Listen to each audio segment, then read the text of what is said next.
So I'm going to show you how to join new yarn. So I wasn't technically done this particular piece, but if you're running out of yarn you'll end up with your final loops that you see. So you don't want to use all the loops right to the very end into your project. You want to leave a few empty. And so all you're just going to do is just turn it upside down and just sink your scissors in between the loops and just being able to open them up. Okay, so you're gonna only open up as many as that are not in the project. So in this case there will be 3. So I'd probably only do 2 if I was planning better. So this strand here is going to be left over and we're going to deal with it later. So you're going to grab your new yarn from a new ball, and if you have any damages inside the ball that one of the loops is broken, this is how you would do it as well. So you're just gonna open up probably 2 loops, and what you want to do is really quite simple, is that you want to look at the distance between these loops. See, it's not very big.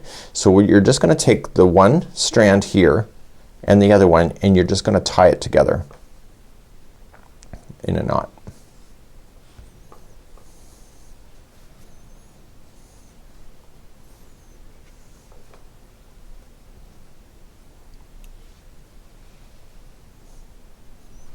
Just like that.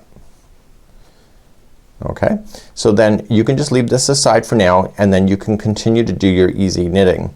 So what then I would do is then you're going to take your darning needle and you're going to put those strands through the project and just weave them in and just hide them so that they get stuck, and I'll show you that in a second. So I'm now continuing then with my new ball of yarn.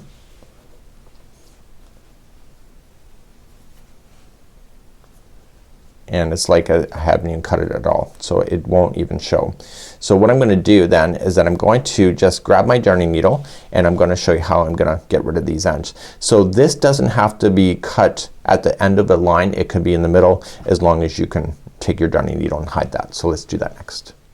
So using your darning needle, all you're just going to do is take your 2 ends and then you're gonna feed it through. So you're gonna need a thicker darning needle in order to get your strand through.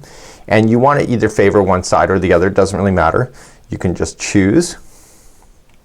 Now if you're doing like the stocking knit stitch or whatever, where everything is looking on one side, you want to concentrate on the back. So you're just gonna pull that through and then you're just gonna go back in the other direction.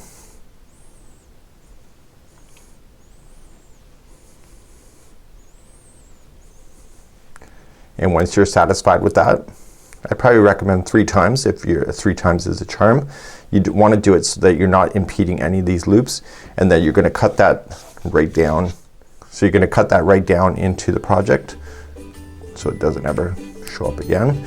And then you're gonna take and do the same thing to the other one that's available to you.